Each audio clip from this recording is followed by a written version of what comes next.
యేసుక్రీస్తు నామములో మీ అందరికీ శుభములు తెలియపరుస్తున్నాను.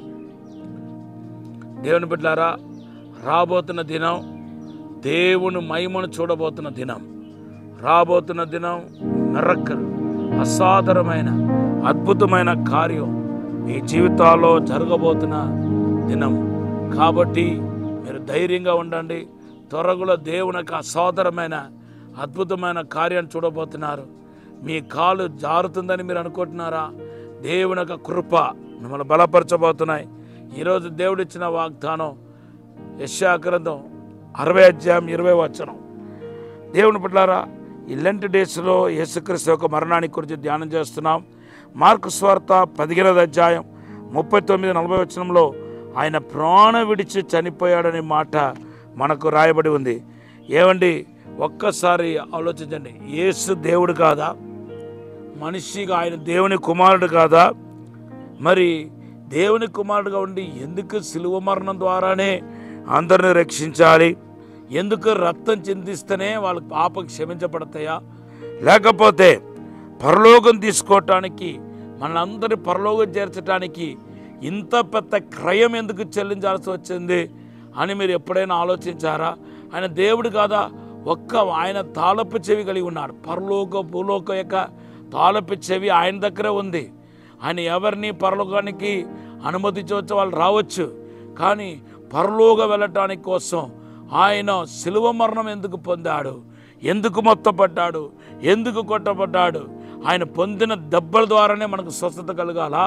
ఒక్క మాట నువ్వు స్వస్థత పొందుకో అని పరలోకం నుండి పలుకుతే, ఆయన సింహాసనంలో కూర్చొని ఒక్క మాట పలుకుతే, దేవుని బిడ్డలారా, ఒక్కరు కాదు, ఇద్దరు కాదు, దేశమంతా బాగుపడదా అని అడుగుతున్నాను.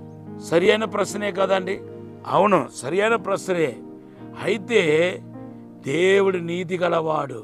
ఆన్సర్ ఏంటంటే ప్రభు నీతి గలవాడు కాబట్టి ఆయన నీతి ప్రకారం, తన ఉత్తమమైన నీతి ప్రకారం ఆయన నడుచుకున్నాడు. కాబట్టి పాపానికి తగిన ప్రాయశ్చిత్తాన్ని ఆయన కలుగచేశాడు.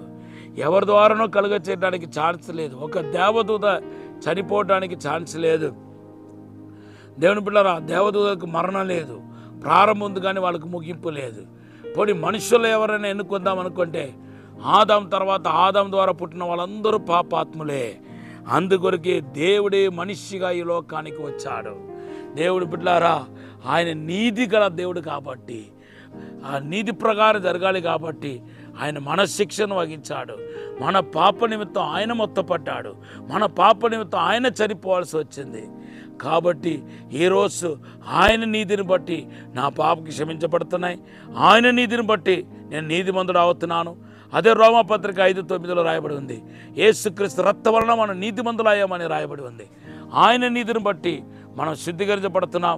ఆయన నీతిని బట్టి నా పాపం క్షమించబడుతుంది.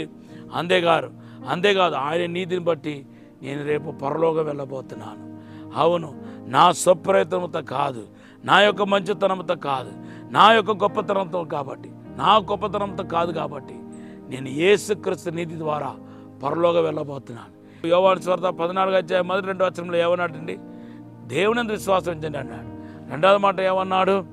నేను తండ్రి వద్దకు వెళ్తున్నాను, మీ కొరకు నేను రాజ్యాన్ని సిద్ధపరుస్తున్నాను, నేను వచ్చి మిమ్మల్ని తీసుకెళ్తున్నాను. కాబట్టి మన కొరకు ఆల్రెడీ ఆయన రాజ్యం సిద్ధపరచబడి ఉంది. ఇప్పుడే ఎలా దేవుడు తన రాజ్యాన్ని సిద్ధపరిచాడు పరలోకంలో, మన కొరకు ఇల్లుని ఎలా సిద్ధపరిచాడంటే ఆయన దానికోసం వెల చెల్లించాడు. కాబట్టి మన కోసం పరలోకం వెళ్ళటానికి వెల చెల్లించాడు కాబట్టి ఆయన సిద్ధపరిచాడు. కాబట్టి ధైర్యంగా ఉండండి. ప్రభు ఈ మాట దీవించిన కాక. పరిశుద్ధము నమ్మకమైన పరలోక తండ్రి, నీకు వందనాలు, స్తోత్రాలు ప్రభా. మమ్మల్ని క్షమించి, మన్నించి, పరిశుద్ధపరిచి, శుద్ధీకరించండి ప్రభా. నీతి నిజాయితీగా బ్రతికే కృప దయచండి. నీ నీతిని కాపాడుకునే కృప దయచండి ప్రభా. నీ వెలుగుతో మహిమతో నింపండి అయ్యా తండ్రి. అసాధారణమైన అద్భుతమైన కార్యం జరిగించి బలపరచమని యేసు నామములో అడిగి వేడుకుంటున్నాము తండ్రి. Amen. Have a blessed day.